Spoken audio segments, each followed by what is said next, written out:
past few months, during which the Syrian forces have lost a significant amount of air defense equipment.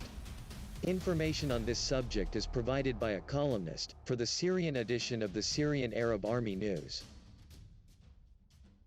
According to a columnist for the Syrian Arab Army News, Israel is deliberately harassing Syrian air defenses. Moreover, the main emphasis is on the Panzer complexes, which today are the most effective means of combating aerodynamic targets, among the weapons available to the SA.